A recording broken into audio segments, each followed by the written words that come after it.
I am ecstatic and excited to get these types of messages because it lets me know that my messages are going global. This woman jumped in my Instagram inbox. This is what she says. Again, what you do is so important and you have a global reach. I'm 19 from a small post Soviet Union country, and I read a lot of feminist literature and listen to a lot of feminist discussions, especially about motherhood. And I truly believe that misogyny and patriarchy have destroyed mothers, motherhood, and women's relationship with their children, as well as their mental health. Before I start, I want to add that patriarchy and internalized misogyny looks a little bit different from where I'm from.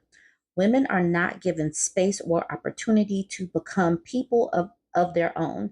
Majority of them had traumatic childhoods and don't even know what trauma and healing is. They definitely center men, marriage, and kids. Nobody here can imagine that women can exist without having kids or getting married. This is the goal. I keep hearing crazy stories about how women in their 30s or even 20s, just on a random day, run away and leave not only their husbands, but kids too. I believe it is a result of them being tired. Women globally are tired. If you can just up and run away, say F it all and run away, that is exhaustion. Whew, let's get into some of the stories that she sent. She says, I don't know if you have encountered this kind of phenomenon where the women not only leave their husband, but kids too, because of how tired they are. I have the same story from three different women. I'm like, damn, drop the stories. She says, let's name the first one Jackie. She lives with her husband and his family, super common, nearly the norm here. She had an extremely hard childhood where her father was abusive to everyone in the family.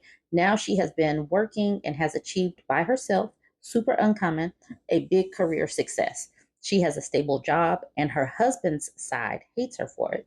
They say that she doesn't contribute anything in the household, which is kind of right. But then again, she is working 9 to 5. If she ever did, they would still judge her and criticize her for how she is doing it.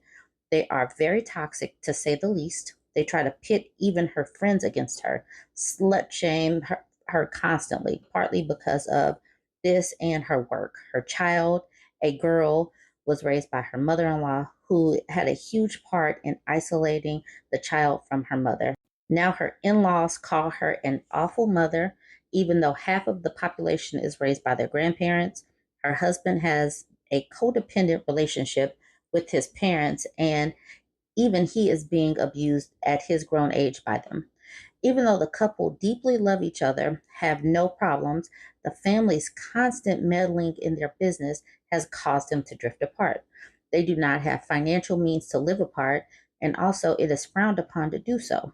This woman is tired from the toxicity that she faces every day, says they want her to be a slave, and she is judged for everything by society too. She has left the house, moved back with her family, moved out, left the kid, doesn't see her at all, and has a relationship with his husband. But again, she is tired and becoming cold with him too. Everybody accuses her of cheating because she is very social, very well liked, attractive, and cares about her looks. Also, she tends to drink like a man. He says that he loves his wife, but even stepped up to his parents. But everybody in the family and the men centered, envious, and jealous women tell him to divorce her. And they also use derogatory language against her. Someone even said that it would be right if he'd unalived her. She is constantly talked about and the topic of gossip in her town. Even if she does cheat, her husband doesn't care. Nobody has proof, and how is it their business? Worst part is her relationship with the child. They never talk, rarely see each other. I feel like she has resentment towards her too, and she has said that she would move countries and was ready to leave her child too. Dang, that is challenging. And like this woman says, they don't talk about trauma and mental health there. So there is probably not going to be very much healing. She says the next two stories, she's going to keep them short. Let's see what she got going on. Okay, now we have Lila. Lila got married as a teenager to a teenager because they were so young, literally kids. They know nothing about how relationships work. So it was very toxic. Her husband was very rude to her and humiliated her a lot, but they had kids anyway. Again, as most of the women, 96%, she is very traumatized. I'm sorry, she is a very traumatized person who never had the chance to heal, because getting married and having kids is the goal, not anything else. One day, she got up and left her husband and her children. Later, apparently, she was cheating with the man who later turned out to be an abuser himself. She has very distant relationships. Distant relationship with her kids, especially the older ones, has moved to a different country. She said, same, she was so tired that even never seeing her children was okay with her, even though at the beginning of the divorce, that is not what she was saying. Okay, so that is Lila. Lila just said, this is too many kids. I'm tired.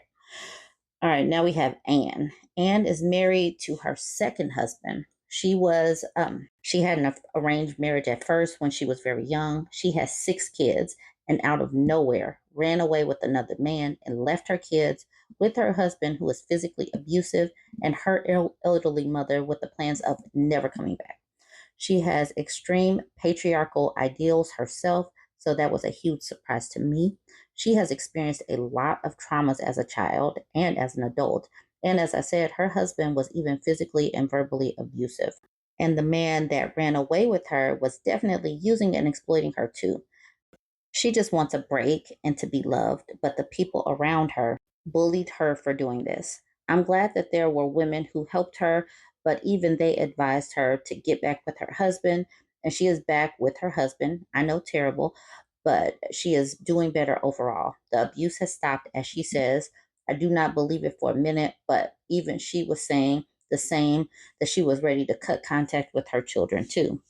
Not only men but women in these women's lives are super misogynistic. The environment just forces them to participate in patriarchy without even thinking.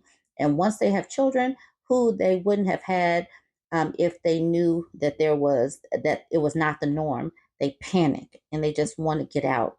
Unfortunately, they run into even worse situations and abusers. So they get out of the frying pan and into the skillet, basically. And I was like, about how old are these people? And so these women are around their 30s or 40s. It is sad to know that so many women, it's literally our lot in life to just pump out kids and stay with men. We're literally just a womb. We are not people. That's basically what the world is telling many women. And I'm glad that so many women are waking up to the fact that, yes, we are people. It's going to take a little bit of time for women's mental health to be talked about globally. We talk about it here in the United States, but we have had a little bit more freedom for a little bit longer. It's not been that long, but it's going to take a little bit of time for other countries to catch up, and hopefully women like Jackie, Leela, and Ann can wake up and have some mental health as well as physical safety. All right, you guys, go ahead, jump in the comments. Let me know what you think about these story times.